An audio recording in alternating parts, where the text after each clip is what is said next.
To w Polsce odbędzie się szczyt kluczowy dla hubu gazowego i eksmisji Rosjan w regionie, ale Amerykanie mają pewien haczyk. Odejście premiera Wielkiej Brytanii opóźni rozmowy o integracji energetycznej z Europą. Ropa tanieje, bo USA zwalniają ropę Iranu z sankcji. Jest 23 czerwca 2026 roku, nazywam się Wojciech Jakubik, a to jest codzienny przegląd informacji sektora energetycznego i paliwowego Energy Drink.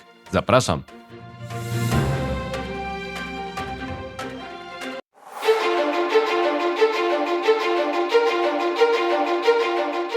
Partnerem kanału Energy Drink jest Orlen. Zaczynamy jak zawsze od informacji dnia. Historyczna gra odbędzie się w Warszawie. Atom, LNG i twarde negocjacje. To do Warszawy zjadą najważniejsi gracze, by dobić targu na potężne dostawy LNG i nowe reaktory jądrowe w polskim hubie gazowym oraz energetycznym. Jest jednak pewien haczyk. Polska będzie gospodarzem ministerialnego szczytu partnerstwa na rzecz transatlantyckiej współpracy energetycznej, w skrócie PITEC. To tradycyjna okazja do umów na LNG z USA i nie tylko. To ważny sygnał poparcia polskiego hubu gazowego oraz potwierdzenie ustaleń podcastu Energy Drink. 30 kwietnia informowaliśmy o tym, że Polacy zabiegają o organizację PITEC w Warszawie. To konferencja organizowana przez Atlantic Council, na której zwykle dochodzi do podpisania umów gazowych i przyspieszenia integracji energetycznej wspólnoty transatlantyckiej. PITEC w Atenach z listopada 2025 roku był okazją do rozmów ministrów odpowiedzialnych za energetykę o tzw. korytarzu wertykalnym, czyli serii połączeń gazowych z terminalami LNG w Grecji. To alternatywa wobec szlaków przez Polskę.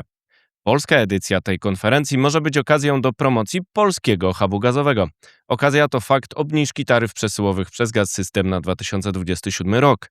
Dzięki temu oraz innym planowanym zabiegom ma wzrosnąć atrakcyjność naszego szlaku.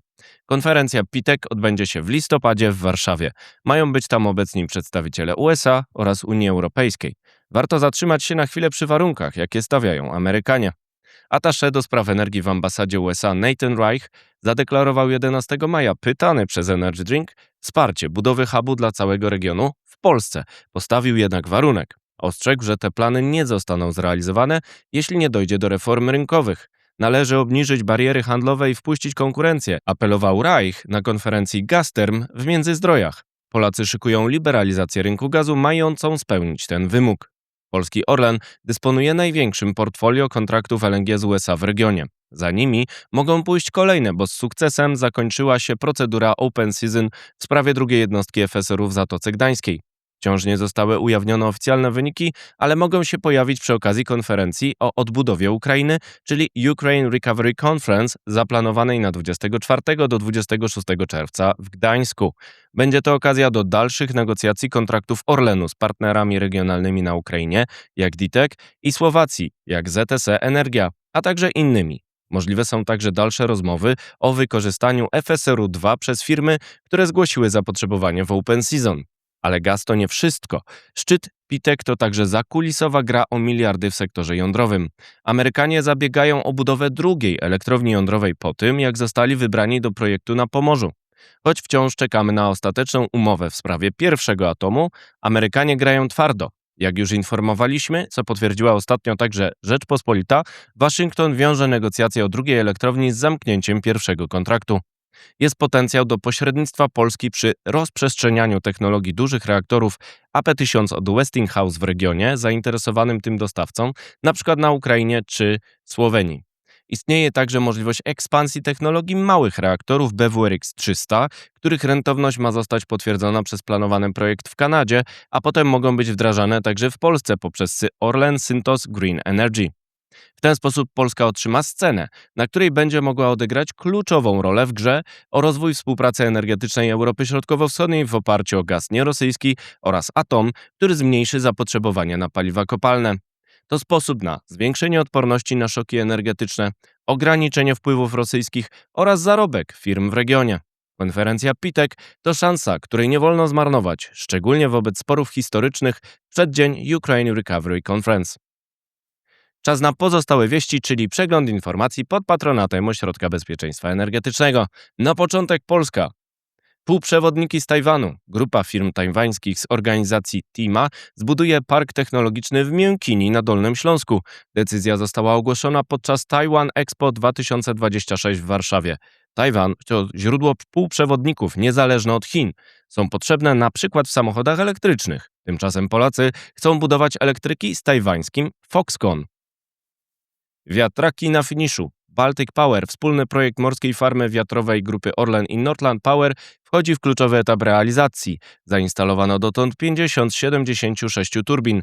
Farma o mocy 1,2 GW ma być gotowa do końca 2026 roku. Zaskakujący podział. Rząd przyjął, a prezydent może nie zawetować podatku od nadmiarowych przychodów koncernów paliwowych.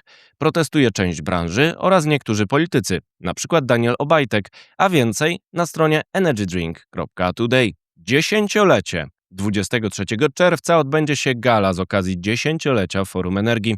To think tank zajmujący się rekomendacjami na temat polityki energetyczno-klimatycznej. Publikuje m.in. coroczne zestawienia na temat polskiego miksu energetycznego.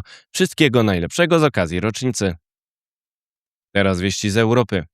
Wsparcie kopalin. Według niemieckiego Econ Pol Europe subsydia w kryzysie paliwowym wywołanym wojną w Iranie wsparły gaz ziemny kwotą 18 euro i ropę 10 euro za tonę emisji CO2. Wsparcie to ograniczyło zachęty do dekarbonizacji. Przykładowo Niemcy wydały 187 miliardów euro na subsydia, z których 71 miliardów trafiło do sektora węglowodorów.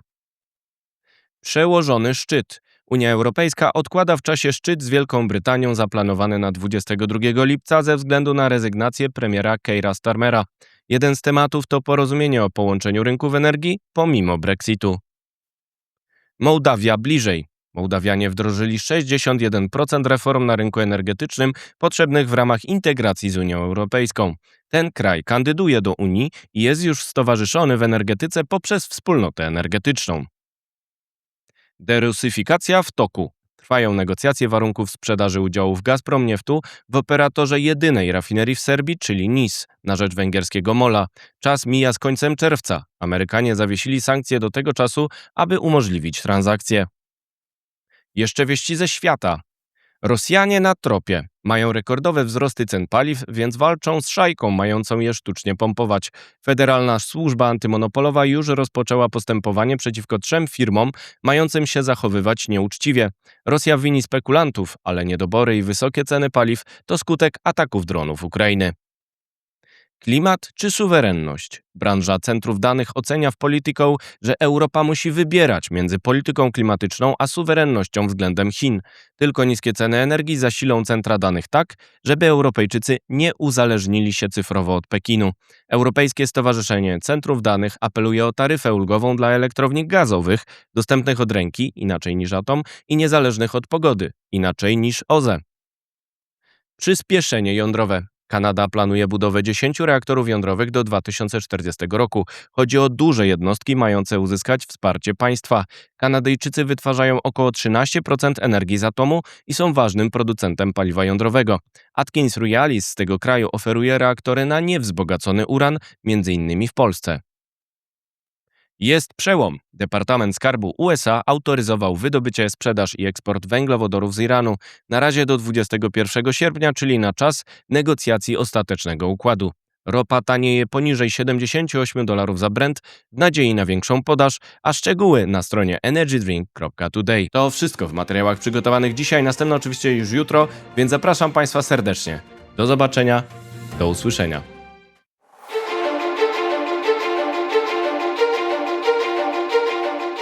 Partnerem kanału Energy Drink jest Orlen.